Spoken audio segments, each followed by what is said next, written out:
Good morning, friends. Welcome back, all of you. आपके सामने screen पे आप देख रहे हैं ये क्यूज कॉन्टेस्ट का एक अभियान है जिसमें मैं आपको प्रश्नों की एक लंबी श्रृंखला प्रस्तुत करूंगा और इसके माध्यम से मैं आपको विभिन्न विषयों की संक्षिप्त जानकारी कुछ ही समय में खेल खेल के माध्यम से प्रस्तुत करूंगा. So let's start without dealing.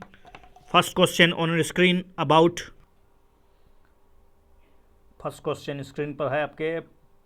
पहला प्रश्न पर विचार करते हुए बताइए कि कौन सा कथन सही है. पृथ्वी के मेंटल के अधिकांश हिस्से में मैग्मा पाया जाता है. दूसरा, मैग्मा खनिजों का मिश्रण होता है और इसमें कुछ मात्रा में गैसें भी मौजूद होती है. पृथ्वी की क्रस्ट के नीचे उच्च दाब होने के कारण मैग्मा ठोस अवस्था में प्राप्त होता है या मिलता है. कौन सा कथन सही है विचार करते हुए बताइए. आपके ऑप्शंस रहे इस प्रकार और समय शुरू हो चुका है.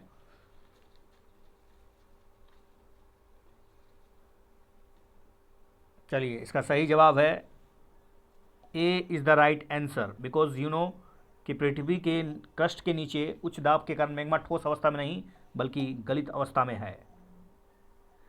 मैग्मा पृथ्वी की सतह के नीचे स्थित अत्यंत गर्म और तरल और अर्ध तरल चट्टान है.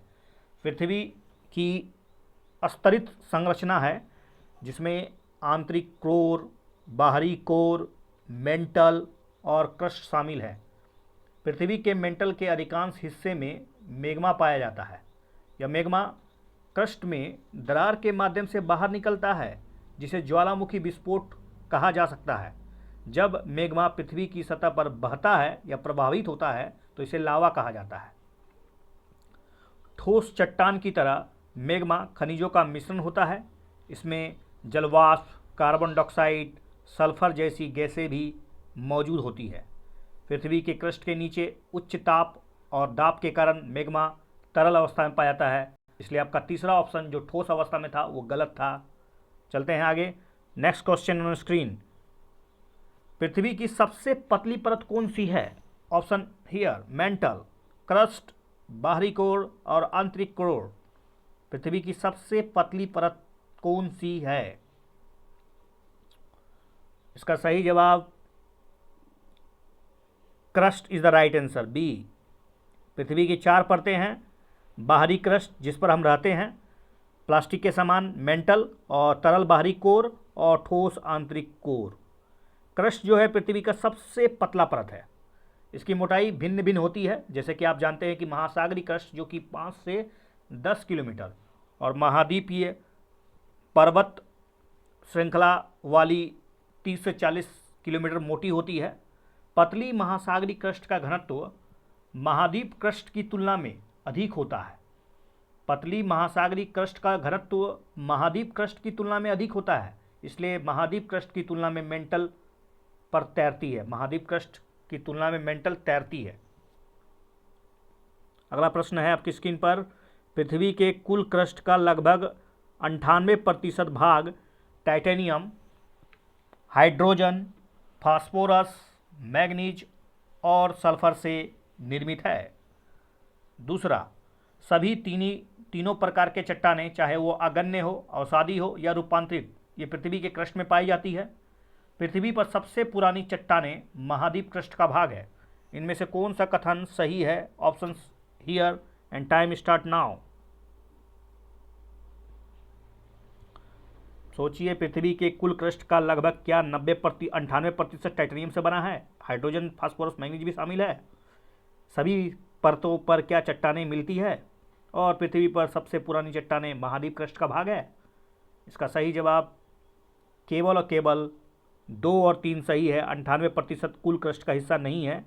इसलिए सी, पृथ्वी की क्रस्ट में सबसे प्रचुर मात्रा में जो है वो है ऑक्सीजन, सिलिकल, एल्यूमिनियम, लोहा और कैल्शियम, जो कि दिखाया गया है. मतलब सबसे ज़्यादा ऑक्सीजन, फिर सिलिकन, फिर एल्यूमिनियम. सभी तीनों प्रकार की चट्टानें जो होती है वो पृथ्वी की क्रस्ट में पाई जाती है, जो बिल्कुल सही था. पृथ्वी पर सबसे पुरानी चट्टानें महाद्वीप क्रस्ट का भाग है और जो लगभग 4 बिलियन वर्ष पुरानी है. महाद्वीप प्लेटें जो है वो 4 बिलियन वर्ष पुरानी है.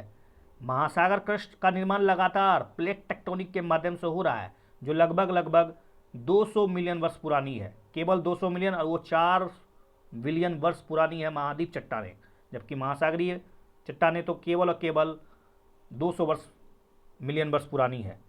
अगला प्रश्न है, सूचना के निम्नलिखित स्रोतों में से किसे पृथ्वी के आंतरिक भाग की जानकारी का प्रत्यक्ष स्रोत माना जा सकता है या जाता है?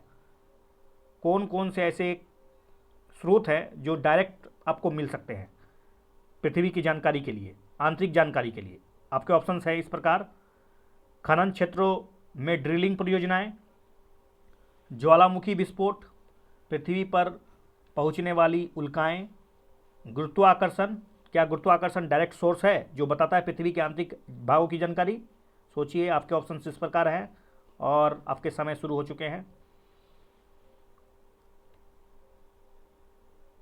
चलिए, गुरुत्वाकर्षण is the absolutely wrong statement. अगर आपने 4 छाट लिया होता तो 1 2 3, ऑफकोर्स 1 2 4 गुरुत्वाकर्षण इज द राइट आंसर। इसमें आपको बता देना है कि C is the right answer, sorry for that.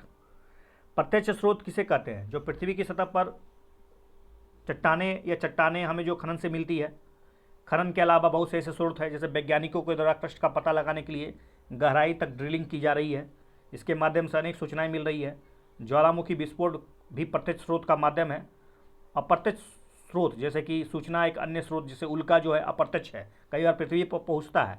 अन्य अप्रत्यक्ष स्रोत जैसे गुरुत्वाकर्षण है, चुंबकीय क्षेत्र गतिविधियां हैं, भूकंप गतिविधियां हैं, ये अप्रत्यक्ष इनडायरेक्ट सोर्स है।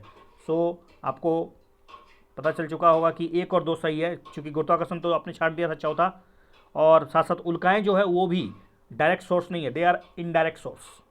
सो only and only 1 and 2 are absolutely right statement about knowledge of internal factor of earth. Let's see something extra question.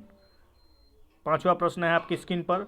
निम्नलिखित कथनों पर विचार कीजिए और बताइए कि पृथ्वी की क्रस्ट का घनत्व मेंटल से अधिक होता है, पृथ्वी का आंतरिक कोर ठोस अवस्था में है, और कौन सा कथन इनमें से सही है? तो आपको पता चल चुका होगा कि पृथ्वी का आंतरिक कोर ठोस अवस्था में है या नहीं। जी नहीं, पृथ्वी का आंतरिक कोर जो है वो ठोस अवस्था में नहीं बल्कि गलित अवस्था में है। लेट्स सी, देखते हैं।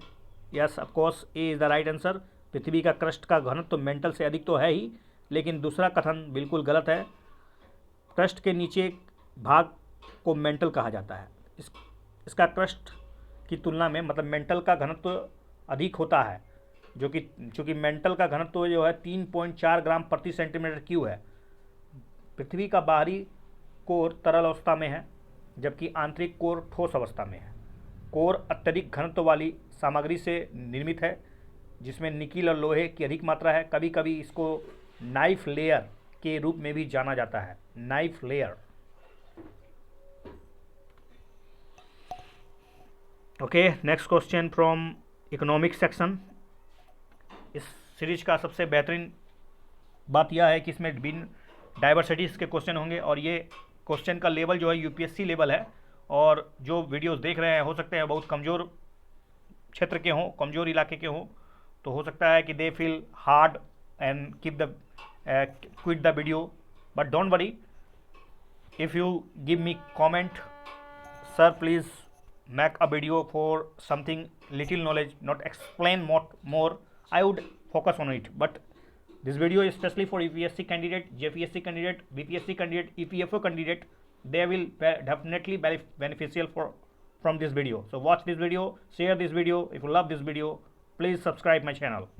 Okay, next question है आपके स्क्रीन पर कि निम्नलिखित में से कौन से व्यक्तिगत प्रयोज्य, इसको इंग्लिश में बोलते हैं डिस्पोजेबल पर्सन इनकम का हिस्सा है। डिस्पोजेबल पर्सनल इनकम का हिस्सा है इनमें से कौन कौन? आयकर भुगतान, परिवारों द्वारा शुद्ध ब्याज भुगतान, गैर कर भुगतान जैसे जुर्माना। कौन सा उत्तर इनमें से सही है? This is the part of disposable income. कौन कौन है? क्या आयकर भुगतान आता है डिस्पोजेबल इनकम में?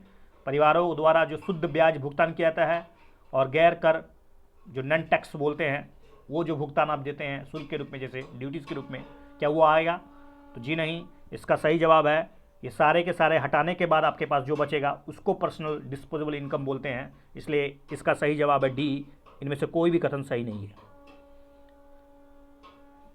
डिस्पोजेबल पर्सनल इनकम से अर्थ है उस धन से है जिसका उपयोग व्यक्तिगत कार्यों के लिए किया जाता है और बचत के रूप में उसको जमा किया जाता है, संरक्षित किया जाता है। इस समय व्यक्तिगत प्रयोज्य आय आमतौर पर नाम मात्र आय की तुलना में कम होती है। डिस्पोजेबल पर्सनल इनकम में जो व्यक्तिगत आय होता है उसमें से व्यक्तिगत कर और गैर कर भुगतान, जिसको जुर्माना बोल सकते हैं, उसको हटाने के बाद आपको पास जो कुछ बचता है that is the disposable personal income. अगला क्वेश्चन है, कुछ पंचवर्षीय योजनाओं में ये जो गॉडगिल मुखर्जी फॉर्मूला है उसका उपयोग किसके लिए किया गया था? गॉडगिल मुखर्जी फॉर्मूला, क्या ये सरकार के लिए राजकोषीय घाटे का लक्ष्य निर्धारित करता है? केंद्र से राज्यों को वित्त सहायता आवंटित करने के लिए बनाई गई थी? भारत में औद्योगिक विकास के पर्यवेक्षक वक्र की गणना करने के लिए, या सरकार द्वारा बाहरी उधार की अधिकतम जो सीमा है उसका निर्धारण करने के लिए? Which is the right answer? Think about it. Question number 2। हालांकि आपने आंसर तो देख लिया है, केंद्र और राज्यों को जो वित्त सहायता का आवंटन करना है वही गॉडगिल मुखर्जी फॉर्मूला का कंसेप्ट था। B is the right answer.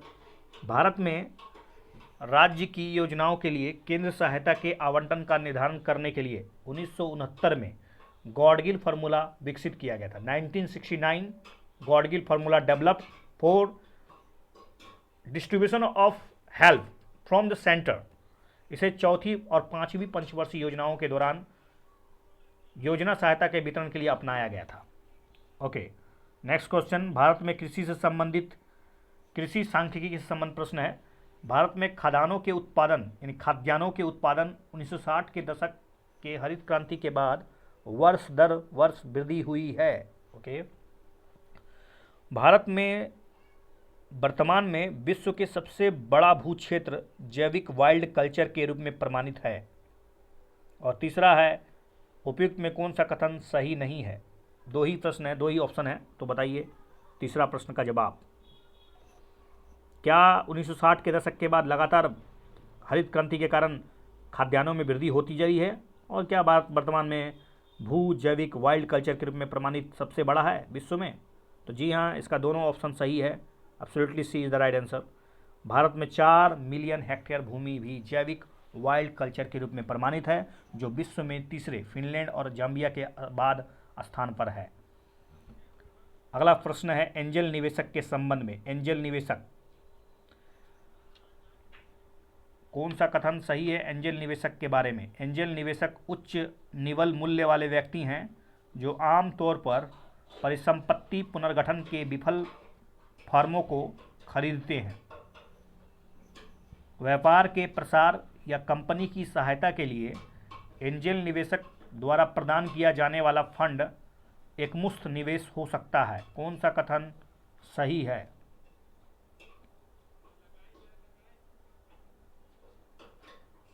चलिए सोचिए, एंजल निवेशक क्या उच्च मूल्य निवल वाले व्यक्ति होते हैं और विफल फर्मों को खरीदते हैं? जी नहीं, इसका सही जवाब केवल और केवल बी है। एंजल निवेशक, जिसे निजी निवेशक, सीड निवेशक या एंजल निवेशक के रूप में जाना जाता है, उच्च निवल मूल्य वाले व्यक्ति तो सही है, पर आमतौर पर कंपनी में स्वामित्व इक्विटी के बदले छोटे छोटे जो स्टार्टअप हैं उद्यमियों के लिए वित्त सहायता प्रदान करते हैं, ना कि विफल कंपनियों को। एंजल निवेशक एक उद्यमी के पारिवारिक सदस्य हो सकते हैं, दोस्त भी हो सकते हैं। व्यापार के प्रसार या प्रारंभिक चरण में कंपनी की सहायता के लिए एंजल निवेशक द्वारा प्रदान किए जाने वाला फंड एक मुफ्त हो सकता है। एक साथ अगला प्रश्न है आयातित मुद्रा से, मुद्रास्फीति से संबंधित क्या प्रश्न दिया गया है। What do you understand with the imported inflation? जो बाहरी इन्फ्लेशन होता है, जब आयातित वस्तुओं की कीमतों में वृद्धि के कारण किसी देश में सामान्य मूल्य स्तर में वृद्धि होती है तो उसको मुद्रास्फीति को आयातित कहा जाता है। घरेलू मुद्रा के कमज़ोर होने से आयातित मुद्रास्फीति हो सकती है। सोचिए, थोड़ा सा कंसेप्चुअल क्वेश्चन है कि आपको पता होना चाहिए, जब आपका मुद्रा कमज़ोर होता है तो आपके मुद्रा जब कमज़ोर होगा तो आयात और निर्यात पर क्या प्रभाव पड़ेगा? Without knowing about that, I think it's very hard for you to calculate this question. Think about that. चलिए, इसका सही जवाब है सी, अर्थात दोनों कथन सही है। जी हाँ, आयातित वस्तुओं की कीमतों में जब वृद्धि होगी जिसके कारण किसी भी देश को बाहरी वस्तुओं को किनने में ज़्यादा से ज़्यादा पैसा चुकाना पड़ेगा, तो स्वाभाविक है कीमतों के समान स्तर में वृद्धि, दैट इज कॉल्ड इन्फ्लेशन। और दूसरा भी बिल्कुल सही है कि जब आपका मुद्रा कमज़ोर होगा तो बाहर की वस्तु को खरीदना आपके लिए महंगा हो जाएगा, अधिक से अधिक मुद्रा चुकाना पड़ेगा, दैट इज ऑल्सो, इससे मुद्रास्फीति हो सकती है। जब आयातित वस्तुओं की कीमतों में वृद्धि के कारण किसी देश में सामान्य मूल्य स्तर में वृद्धि हो जाती है तो उसे मुद्रास्फीति को आयातित कहा जाता है। घरेलू मुद्रा के ह्रास के कारण, यानी मूल्य ह्रास के कारण मुद्रास्फीति में वृद्धि हो जाती है या हो भी सकती है, ये कोई ज़रूरी नहीं है। अगला प्रश्न है इन्वायरमेंट सेक्शन से। जैव संतृप्ति यानी बायोल्यूमिनेसेंट जीवों के बारे में निम्नलिखित कथनों पर विचार कीजिए। जैव संतति जीव केवल समुद्री वातावरण में पाए जाते हैं। जीव द्वारा उत्सर्जित प्रकाश का रंग उनके रासायनिक गुणों पर निर्भर करता है। कुछ जीवों में जैव संतृप्ति और अन्य जीवों से बचाने के लिए सुरक्षा तंत्र के रूप में काम करता है। I think this is a logical प्रश्न, I think you can solve the problem. चलिए, इसका सही जवाब C is the right answer. 2 और 3 सही है। केवल समुद्री जीव में पाया जाता ऐसा कोई नहीं है, बिल्कुल एब्सोल्यूट इनकरेक्ट बात बताया है। जैव संतृप्ति जीव आमतौर पर समुद्री वातावरण में पाए जाते हैं, लेकिन वे स्थलीय वातावरण में भी हो सकते हैं या पाए जाते हैं। जीव द्वारा उत्सर्जित प्रकाश का रंग उनके रासायनिक गुणों पर निर्भर करता है। आप जैसे जुगनू को देख सकते हैं, कुछ खास प्रकार का प्रकाश निकालता है, this is also a bioluminescent, I mean जैव संतृप्ति। कवक के मामले में ल्यूमिनिन्स एंजाइम्स ल्यूसोफेरेज से आता है। हरा प्रकाश तब निकलता है जब ये जो एंजाइम है वो ऑक्सीजन की उपस्थिति में उत्प्रेरित हो जाता है। रासायनिक प्रतिक्रिया के दौरान कई अस्थिर मध्यवर्ती उत्पादों के अतिरिक्त ऊर्जा के रूप में जारी किया गया प्रकाश दिखाई पड़ता है। चलिए, अगला प्रश्न है, कौन सा भौतिक या जैविक या अजैविक कारकों को प्रभावित करता है जहां प्रजातियां निवास करती है? कौन कौन सा भौतिक कारक या फैक्टर जो जीव को प्रभावित करती है, प्रजातियों को प्रभावित करती है, उसके निवास स्थान को प्रभावित करती है? तापमान, आर्द्रता, मृदा रसायन, पीएच, लवणता, ऑक्सीजन का स्तर। आई think this is the simplest question and everything you know about that. इसका सही जवाब आपको मिल चुका होगा। जी हाँ, हर कोई इसमें डी लगाएगा। जीवन पृथ्वी पर लगभग हर जगह पाया जाता है, लेकिन यह पृथ्वी पर समान रूप से वितरित नहीं है। विभिन्न क्षेत्रों में विभिन्न प्रजातियां मिलती है। कुछ प्रजातियां ओवरलैपिंग हो जाती है जबकि अन्य में नहीं होती है। प्रत्येक प्रजातियों में पर्यावरण परिस्थितियों का एक समूह होता है जिसके भीतर वह जीवित रह सकती है और प्रजनन कर सकती है। आश्चर्य की बात नहीं है, वे परिस्थितियाँ जिनके लिए यह सर्वोत्तम रूप से अनुकूलित है, जैसे तापमान है, आर्द्रता है, मृदा रसायन है, पीएच है, लवणता है, ऑक्सीजन के स्तर है, कई अलग अलग भौतिक और अजैविक कारक प्रभावित करते हैं। एक जिराफ अफ्रीका की सवाना गर्मी में अच्छी तरह से निवास करता है, लेकिन आर्कटिक में शीघ्र ही उसकी मृत्यु हो जाती है। यह वातावरण या उदाहरण जो है वो उसकी सहनशीलता सीमा के लिए महत्वपूर्ण पहल को इंगित करता है। विभिन्न प्रकार के जीवों के एक ही कारक अलग अलग सहनशीलता सीमाएँ होती है। अलग अलग जीवों में सहनशीलताएँ अलग अलग होती है, तो उसके लिए बहुत से फैक्टर्स काम करते हैं जो आपको बताया गया। अगला प्रश्न है, जैव विविधता हॉटस्पॉट के रूप में मान्यता प्राप्त करने के लिए कौन कौन सी कंडीशन को पूरा करना जरूरी है? Hotspot, you know about the hotspot जैव विविधता। सबसे पहला, क्षेत्र की जैव विविधता को खतरा हो, उच्च स्थानिकता की बात रहो, पारिस्थितिक अनुक्रम वाले क्षेत्र हों। चयन कीजिए।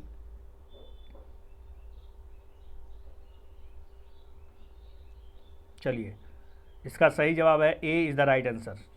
जैव विविधता हॉटस्पॉट के रूप में मान्यता प्राप्त करने के लिए एक क्षेत्र को 2 कठोर मानदंड पूरा करना होता है। पहला, इसमें देशज रूप से कम 1500 संवहनी पौधे होने चाहिए। देशज रूप से, जो जिसको एंडेमिक बोलते हैं, यह पृथ्वी पर कहीं भी और पाए जाने वाला पौधा उच्चतम प्रतिशत होना चाहिए।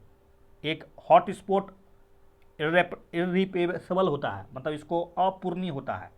इसे इसमें मूल प्राकृतिक वनस्पति का लगभग 30% या उससे कम होना चाहिए। दूसरे शब्दों में यह संकटग्रस्त होना चाहिए।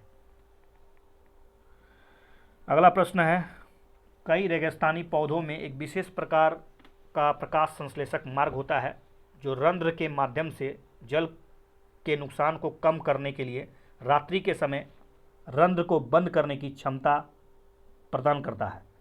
उच्च ऊंचाई में शरीर लाल रक्त कोशिकाओं के उत्पादन में वृद्धि और हीमोग्लोबिन के आबद्ध को कम करके ऑक्सीजन की उपलब्धता की भरपाई करता है। कौन सा कथन सही है? तो दोनों कथन सही है या B is the right answer?